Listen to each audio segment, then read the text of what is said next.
How often have you tried to make a change in your life, something you want, something you know you need, and found yourself just stuck or bouncing right back to the way it's always been done, that you just cannot get the motivation to move forward? That's what we're going to explore today, why that's happening and how to overcome that inertia.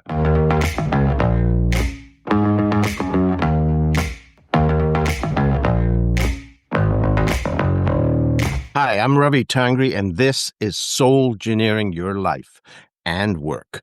And this is about how do you bring more heart and soul into all of your life, into your work, into your play, into your family, into everything that you do. And what we're going to get into today is something that actually can hold you back from that. How often in your life have you known you need to make a change? Either you have to do something differently, you have to take some initiative, you have to stop attracting and interacting with the people that are toxic or that cause caca in your life, but you keep going back into the same loop. You may get what feels like a good start, but then you just slip back or you can't even get going. And then you just get frustrated and you feel stuck. Sometimes you just can't even take the first step. It's almost like you're at war with yourself. Have you felt that? Well, there's actually a very good reason for it. We as human beings are wired to keep things consistent. It's safe. And there's a cluster of functions in our brain that interact with. There's a whole bunch of pieces of brain that work together: the medial prefrontal cortex, the posterior cingulate cortex, the inferior to parietal lobule, in what we call the default mode network, or the DMN. And what the DMN is about, it really is helpful if you're daydreaming or reflecting on experiences, to think about the past and so on. But when it really gets dominant, it starts replaying those events. And most of what you do is not run by your conscious mind. It is run by your unconscious mind. And what it does is tries to keep things the same. And a lot of what keeps running, if you don't take conscious control of changing the programming, is the default mode network, which is the way that it's already been done, the way it's always been done. It's like getting a song, an earworm stuck in your head that you cannot get rid of. And you just keep looping past thoughts, past behaviors. No matter what you do, it feels like you cannot make a change. And sometimes we want to actually really make a change, but this inertia seems to be stopping us. Other times, we can know that something bad is happening, but we don't want to face it. And what happens is, it's almost like, imagine that there's a wall of fog in front of you, and you know that there's a really nasty outcome there, but you create this wall of fog. So you pretend, okay, if I don't look, maybe it won't happen. And, you just sort of fuzzy everything so that you don't want to see the consequences. One of the ways that I found that really works well to break out of that inertia is to concretize the costs of not changing and the wins from actually making a change. The way I found best illustrates this is, there's a story you may have heard of a guy who moved to a new neighborhood and liked taking walks. So he would walk around every day and he'd see the kids playing and the dogs barking and, all the wonderful neighborhood stuff. But there was one house he always walked by. And at that house, every time he passed it, the dog was sitting on the porch, whining, whimpering. And he found that really confusing. And one day he's going by and the dog's sitting there whining and whimpering. but the owner was sitting on the stoop. So he went up the walkway and introduced himself and he said, "Look, I got to ask you something. Every time I walk by here, your dog is lying in exactly the same spot. And he's just sitting there whimpering and whining. Is something wrong?" And the owner goes, "Oh no, nothing's wrong. He's just sitting on a nail." He goes, "What? Sitting on a nail? Why doesn't he move? Doesn't hurt enough." And that's what happens a lot of times. People call it the comfort zone. I don't think it's comfortable. I have had executive CEOs fight irrationally to stay in toxic situations because it's what they know. It's familiar. It's a familiar zone, and it doesn't hurt enough to move. So what you need to do is get under that deck when the dog is not lying there and get a hammer and drive that nail up so that if the dog even thinks of lying there, there's no way that he's going to do that because it's just going to hurt too much. And what we need to do is very gently see through that wall of fog and concretize the costs of not changing and the wins for changing so that we can change our own motivation. So there's a framework that I have for that I use both for personal change and also for large scale corporate multi-million dollar changes. And it's called the go, no go framework. And what it is, it's not even, you don't even have to think about what you want to do. It's about what happens if you change. You're not pushing a particular solution down. Okay. And what it does is help you really see what's going to happen moving forward, because otherwise we seem sort of stuck in a pattern. It's almost like being in an abusive relationship where you say, "Oh, that only happened once. They won't do it again." We don't see all the pattern of all the caca that's happened before, and we can't see forward to all of the impact that it will have. So the go no go framework very gently takes you through the fog so that you can concretize what's going to happen if you don't change and the wins if you do. So what you do is you start with the no-go framework and you start looking at, okay, let's say I don't change. What's going to happen 6 months, a year down the road? What's going to be different? And let's really get specific. So let's say you've been working out, but you've sort of started slacking off lately and you're not going regularly and it's hard to motivate yourself. You know, if you miss the gym once, it's not a big deal.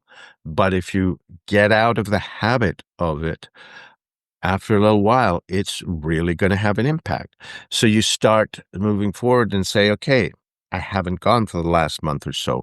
What will happen 6 months, a year down the road if I am not going? And, you know, first things people will often go to is the weight, the tiredness, the lack, you know, you could have lack of productivity, lack of energy, all sorts of things. But then you start saying, what you really want to do is not talk in general terms, but really concretize. Okay, so if I'm always tired like that, what's going to happen? Like one thing I've found is, you know, exercising takes time. But when I am in shape, I usually need an hour less sleep at least a day so I don't really lose the time. So if you're not exercising, you may need more sleep. You're not going to be as effective. All of these things. So then what sort of problems could that lead to in work as you're backing up? What sort of pressure? Because there's all sorts of pressures that are happening there. If you are, you know, if you're not in shape, there could be other things that happen. You know, is there a risk of diabetes? Is there a risk of heart disease? All of these things, the repercussions, what could be be an impact? How would it impact your relationships, your work? Think as specifically as you can. Will there, you know, be tensions that arise here? Will that lead to something? What will that, and the question you keep asking, what will that lead to? And you start to concretize all of those impacts. And as I said, don't stay in generalities. Get to specifics about things that you will start losing if you stay on the current path. Then you start looking at the go path. And we're not saying go to the gym, but let's just say your goal is to be healthy. If you are healthy and fit, what's going to be the impact of that? We're not saying how you get there. The how is not relevant at this point, whatever that you're doing. So then you could say things like I said, if I'm fit, I'm going to need less sleep. I'm going to be more alert. I'm going to be more productive at work. When I'm in meetings, I can respond more effectively. When I'm in my relationship, I can be more present. I'm going to be able to do this and this and this. I won't be backing out of social agreements. I won't be backing out of things that I'm doing with my partner or with my kids.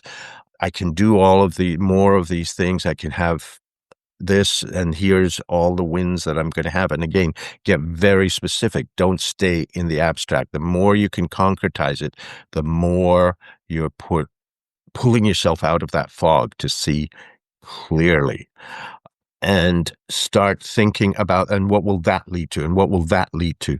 And really concretize what's going on. And then what you're doing, you're stepping through the fog to see the clear choice. If I do not change, that's the nail driven up. Here's what's gonna happen. If I do in 6 months, in a year, here's how my world is going to be different. You actually show yourself these two pictures very, very clearly. And then it's a simple matter of making a choice. Now, this works personally. I work with this corporately when I am getting buy-in and commitment to change. It's not about shoving things down people's throats. It is about helping them. You're asking the questions that help them understand what is the impact of not changing?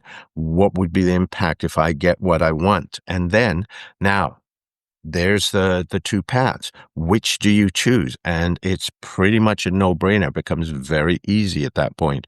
And then we figure out the how.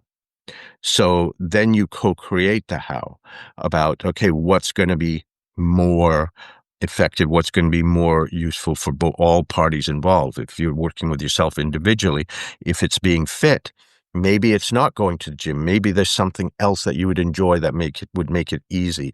Maybe there are other strategies like getting a buddy, all this sort of thing. Then you figure out the how.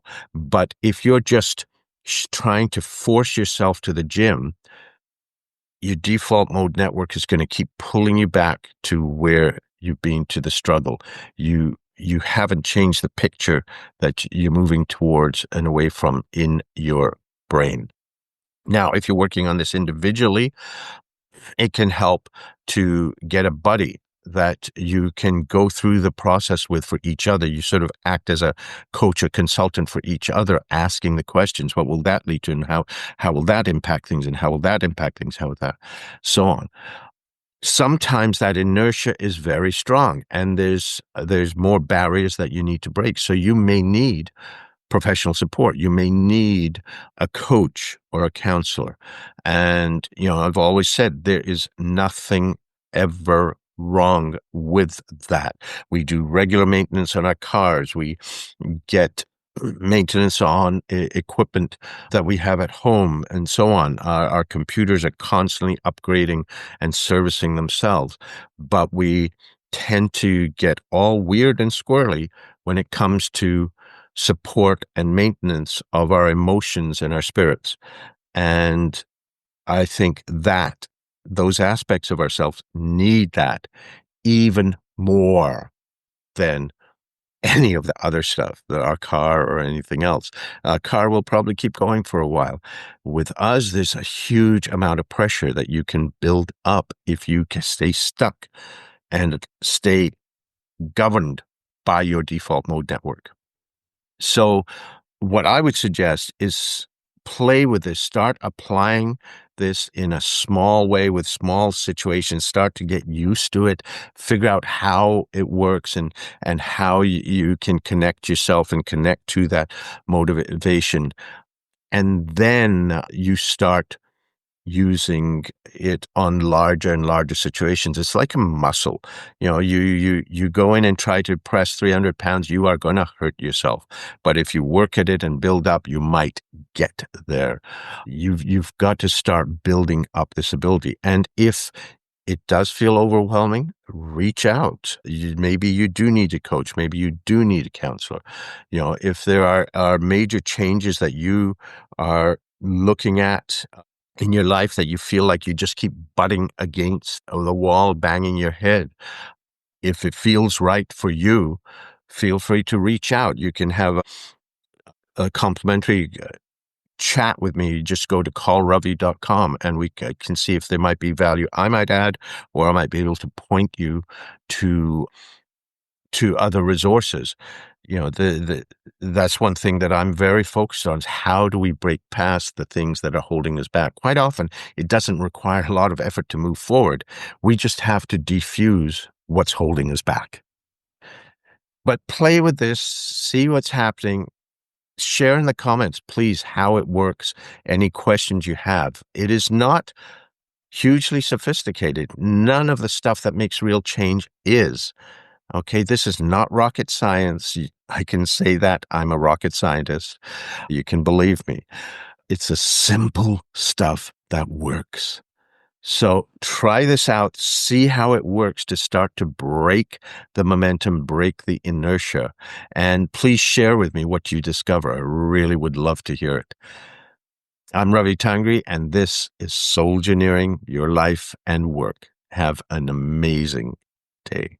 I got the energy, it's all I need to finish. And everyone that knows me knows that I can do this.